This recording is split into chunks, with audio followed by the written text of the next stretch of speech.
Hey, Derek, how you doing? Good. How you doing, Edward?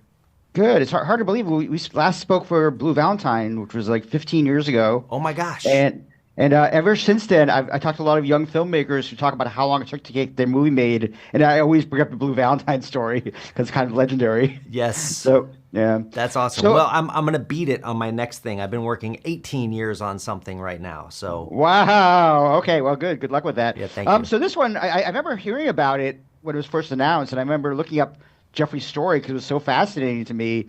How did you find out about it and decide to kind of develop it into Roofman and what became?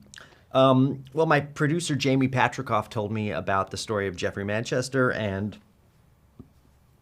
I think I had the same response you did, which is like, okay, wait, this guy robbed 45 McDonald's, but he made sure when he put people in the freezer, he gave them their jackets, and then he got sentenced to 45 years, which seems like a long time. And then when he breaks Sure. out of prison, he doesn't hide in the forest, he hides in a toy store. And then he starts going to the local church and donating toys. And I was like, this sounds not feasible. And I kept and I had that same curiosity that you did. And whenever I make movies, I'm always thinking about an audience. I'm always thinking about me as an audience. Like, what am I interested in? What do I want to see? Because I don't think I'm that dissimilar to other people. And I think I have a lot of common desires or interests or things catch my attention. And this definitely caught my attention. And I just asked to talk to the real Jeff Manchester. And when I started talking to him from a maximum security prison in Raleigh, North Carolina,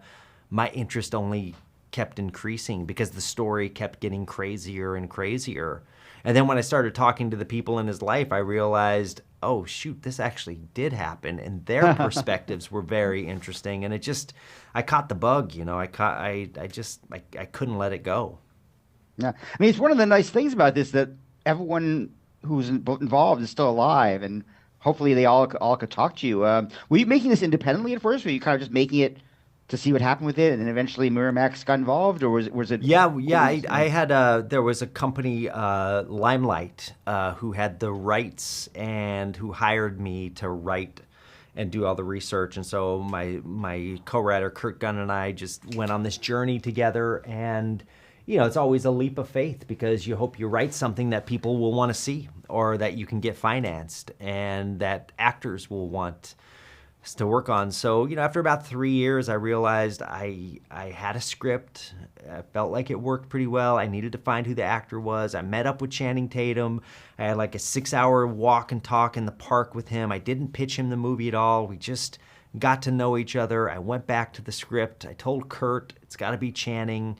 We spent 9 months imagining it for Channing and then gave it to Channing. And once Channing said yes, that's when we were off to the races. That's when we took it out and tried to find, financing and a home for it. And Miramax and Paramount came on, and a company called High Frequency came and got involved, and the rest is history. Well, I gotta say, Channing is perfect casting. I cannot imagine this movie without him. I mean, it is a great role for him because all of his talents, skills of dancing, comedy, everything. It's like all in there. You're right. He is one of those movie stars that can do it all. He can do the romantic lead. He can do the action star. He can do the great comedian. He can dance. He's brave enough also to The streak through a toy store. exactly. Well, I mean, look, the Magic Mike stuff. Like he's Oh yeah, making of course. autobiographies of his life, and that takes some courage. And so I knew that whoever played Jeff had to be courageous in that same way. And Channing just never disappointed me. He only surprised me with how dedicated he was to telling this story. And how was Jeffrey about when you talked to him about was he pretty amenable and affable and then wanting to help tell the story? Or I Oh mean, yeah. I kind of yeah, okay. Yeah, Jeff is very generous. I've spent over 400 hours with him on the phone. When I first told him that Channing was going to play him, he said, "Oh no, you got to find someone uglier." And then I introduced them, and he started calling Channing, and he called me after his first call with Channing, and he was like, "Derek, I have to tell you, you did a really good job casting this movie." He was like, "Because Channing and I have so much in common. We were both defensive ends. We both have a very high motor. and we're both incredibly attractive. By the way, is Jeffrey kind of, is there any people who kind of find him as a bit of a hero? Because I feel like when you watch this movie and he kind of becomes a hero. Is that like case, which is the case, or? It's interesting. Like in real life, I don't think I've ever met a hero, and I don't think I've ever met a villain. I've met people who have made heroic acts, and I've made people that have made really poor decisions and done bad things. And I think with Jeff, he's very complicated in that way. He definitely leads with. He's definitely this warm-hearted criminal who, if he was more cold-hearted, he probably would have gotten away, or he probably could have gotten away because he's so smart.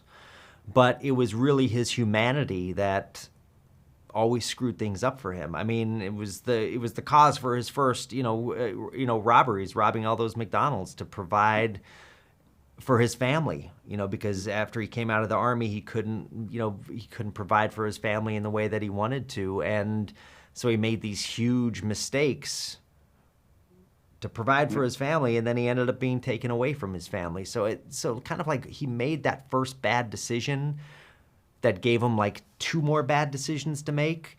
And then eventually all he had was bad decisions. And, I think he's complicated in that way. I wouldn't say he's a hero or a villain, but I do think you recognize his humanity. And the reason I think you can recognize his humanity is I also talked to like his girlfriend at the time, Leigh Wainscott, and the pastor of the church, Ron Smith, and they both talked about him with such grace, and they talked about him as like one of the great adventures of their lives. And I think they met his mistakes with equal forgiveness and grace, and that became kind of my point of view on the film, was to match their point of view.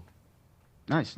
I'm curious about like having so many brands in a movie like this. I mean, you can't avoid it. McDonald's, it was a thing. Toys R Us, even M&Ms. I mean, how do you have to go to all these companies and convince them to let you use the actual brands? Well, or? I think I forget exactly what happened, but yeah, we created this toy store, this Toys R Us, and it was all period accurate. And there was Elmo in there, and there was SpongeBob and Squidward, and every one of those characters from that time.